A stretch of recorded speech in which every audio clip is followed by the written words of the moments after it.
Dans cette vidéo, nous allons voir les différences entre entreprise classique et entreprise de marketing de réseau.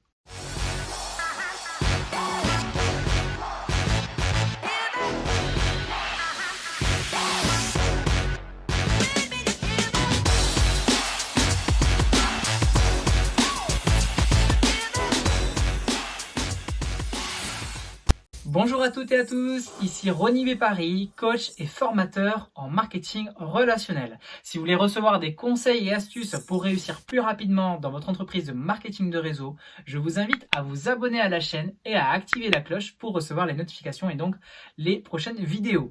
Donc ici on va voir donc très rapidement sur ce tableau une liste non exhaustive d'avantages et de différences entre entreprises classiques et entreprises de marketing relationnel. Alors commençons par le premier point, c'est tout simplement un investissement très important dans les entreprises classiques. Effectivement, si vous voulez démarrer pour monter un restaurant ou pour monter je ne sais quoi d'autre, un salon de coiffure, eh bien, vous allez devoir débourser plusieurs dizaines de milliers d'euros pour acheter le matériel, le pas de porte, donc le fonds de commerce éventuellement. Voilà, il faut pour démarrer pas mal d'argent déjà sur la table pour commencer.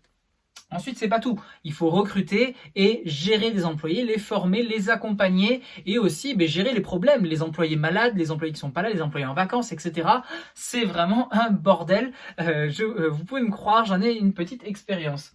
Ensuite, concernant les charges, vous avez des charges mensuelles quoi qu'il arrive. Le loyer du local, voilà, vous avez vraiment d'autres charges qui sont obligatoires. Vous devez payer régulièrement, je ne sais pas, que ce soit des fournitures, que ce soit, voilà, et vous avez pas mal de charges, d'électricité, de gaz éventuellement, qui sont vraiment des charges qui pèsent mensuellement. Et si vous n'avez pas d'activité, si vous n'avez pas de rentrée d'argent, eh bien c'est très vite votre trésorerie qui s'effondre, qui s'effrite et qui à un moment donné n'est plus suffisant pour subvenir aux besoins. Et après vous arrivez à la faillite, le dépôt de bilan. Et ça, c'est un problème parce que c'est un risque qui vous incombe à 100% en tant qu'entrepreneur, investisseur dans votre propre activité. Et il y a du coup derrière un risque de faillite personnelle. Si vous avez fait un prêt bancaire par exemple et que vous êtes caution, vous avez hypothéqué votre maison, eh bien la banque va pouvoir saisir votre maison, saisir vos biens et vous êtes en faillite personnelle, vous êtes interdit bancaire pendant plusieurs années en plus derrière. Donc ça, c'est si vous avez carrément fait un emprunt et que vous vous êtes engagé à titre personnel sur votre emprunt. Sinon, bien sûr, il y a d'autres choses comme les horaires fixes qui sont obligatoires à respecter de votre boutique, par exemple. Vous devez y aller quoi qu'il arrive pour respecter les horaires parce que vos clients, ils vous attendent. C'est marqué que c'est ouvert le lundi de telle heure à telle heure. Vous devez y être obligatoirement. Sinon, vos clients ne seront pas contents. Vous avez aussi, donc bien évidemment, tout ce qui est lié, ça on l'a vu, aux locaux, aux bureaux, toutes les charges qui sont liées à ça. Et en plus, les bénéfices, bien sûr, n'arrivent pas de suite. Mais surtout, dans un premier temps, quand vous avez fait un investissement important, au début, vous avez zéro bénéfice. Ça permet, en fait, les premiers bénéfices, c'est pour rembourser l'emprunt, c'est pour rembourser votre dette au final.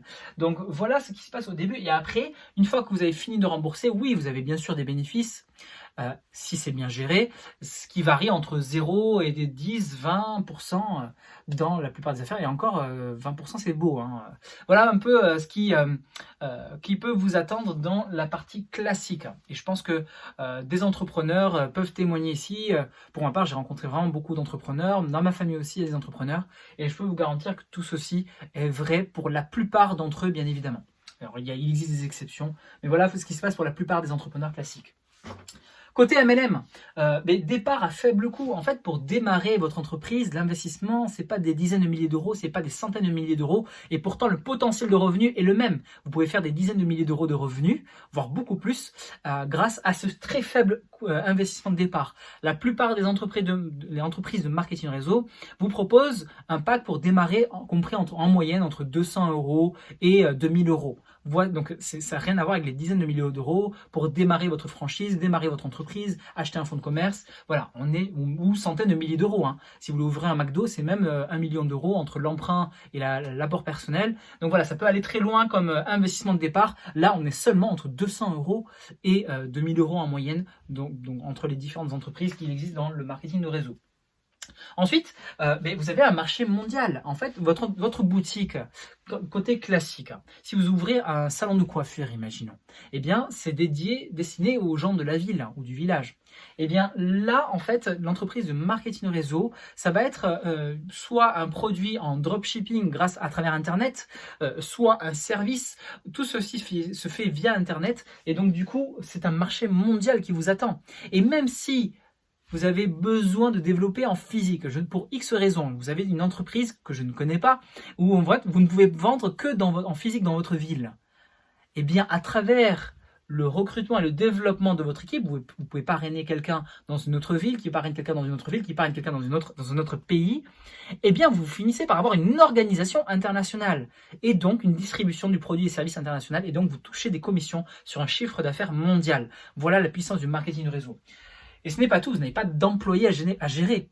Vous n'avez pas le risque de devoir recruter quelqu'un qui est incompétent, ou voilà, quelqu'un qui n'est pas compétent au début, en tout cas, et qui met du temps à devenir compétent, ou ensuite quelqu'un qui tombe malade, etc. Ça n'existe pas dans le marketing de réseau. Ça, c'est vraiment génial. Les employés sont gérés par l'entreprise mère, donc la société pour laquelle vous distribuez les produits en tant qu'indépendant, avec votre réseau. Et donc, du coup, vous avez zéro risque sur le côté employé. Ça, c'est vraiment génial.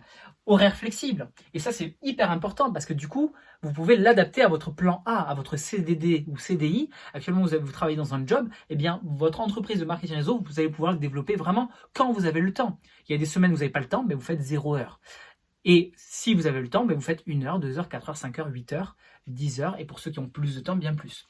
Donc voilà, ça c'est vraiment génial, c'est le fait que ce soit flexible. Chaque semaine, vous faites le nombre d'heures que vous souhaitez au moment où vous souhaitez dans la semaine ou le week-end. Pas de charge, bien évidemment, ça c'est vraiment génial. Il y a 0 charge mensuelle. Vous travaillez de chez vous. Et vous avez juste besoin d'une connexion Internet, oui, et ça s'arrête là, voilà, un ordinateur ou un téléphone, et c'est quelque chose sûrement que vous avez déjà, surtout si vous regardez cette vidéo. Donc du coup, il n'y a pas de charge dans le marketing réseau, c'est ça qui est génial, il n'y a pas de charge mensuelle. Et éventuellement, vous achetez peut-être quelques produits de l'entreprise pour avoir des échantillons, ça s'arrête là, et si vous revendez les produits, vous faites des bénéfices, vous faites la marge derrière, bref, c'est peut-être une mobilisation momentanée d'argent, mais il n'y a pas de charge comme de l'électricité, un loyer, etc. Bénéfice illimité et bénéfice dès le départ. Enfin, bénéfice, le temps de récupérer la mise de départ de 200 € à 2 millions maximum, voilà, ça prend quelques semaines, quelques mois maximum pour récupérer sa mise de départ. Très rapidement dans le bénéfice qui peut être très important très rapidement. La plupart des gens, à partir de la 2e année, commencent à avoir de bons bénéfices, de belles sommes qui tombent tous les mois sur le compte en banque. Et au bout de 5 ans, là, ça explose. Et là, après, je ne vous parle pas de la suite. Donc voilà ce qui est possible dans le marketing réseau, c'est des bénéfices illimités. Risque zéro, ça vous l'avez compris. En fait, il n'y a aucun risque à démarrer votre entreprise de marketing réseau. Vous ne pouvez pas vous endetter comme le ferait un entrepreneur classique.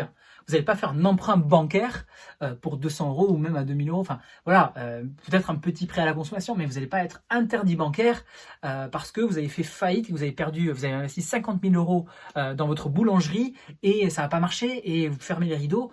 Et là, derrière, vous êtes endetté personnellement à rembourser une dette tous les mois et vous n'y arrivez pas et vous êtes interdit bancaire. Ça, c'est pas possible dans le marketing réseau. Ce n'est pas possible. Et ça, c'est vraiment génial. Aucun risque. C'est flexible. Ça peut être un vrai plan B qu'on développe petit à petit au fur et à mesure des années. Et au bout de 2-3 ans, on passe à plein temps. Et au bout de 5 ans, on atteint la liberté financière. 5 à 10 ans pour atteindre la liberté financière. La retraite, revenu passif. Vous avez plus de 5 000 € par mois qui tombent en automatique. 5 000 €, 6 000, 7 000, 8 000, 10 000 € par mois qui tombent en automatique ou bien plus. Oui, on peut s'accorder un peu de répit, un peu plus de vacances, un peu plus de moments en famille, se dévouer plus à sa passion, que ce soit la lecture, du sport ou faire de la compétition, aller faire un tour du monde. Voilà, quels que soient vos rêves, vous allez pouvoir les réaliser et continuer à contribuer en aidant vos équipes. Le travail n'est pas terminé. La suite du travail, c'est d'aider les nouveaux de votre organisation. Mais vous n'allez plus travailler peut-être avec une obligation 35 heures par semaine. Vous n'allez peut-être plus faire que 5 heures par semaine. Et en plus, vous le faites par passion. Donc voilà les amis, pour ces différences, j'espère que ça vous aide. N'hésitez pas à me laisser en commentaire si vous êtes d'accord, pas d'accord, etc. comme d'habitude. Et aussi si vous avez des suggestions de vidéos à me faire pour que vous souhaitez que je réalise pour vous, ça sera avec grand plaisir. Et rappelez-le-vous, devenez des professionnels de marketing relationnel, devenez des bâtisseurs et MLM et direction la Grande Ourse. Ciao ciao les amis.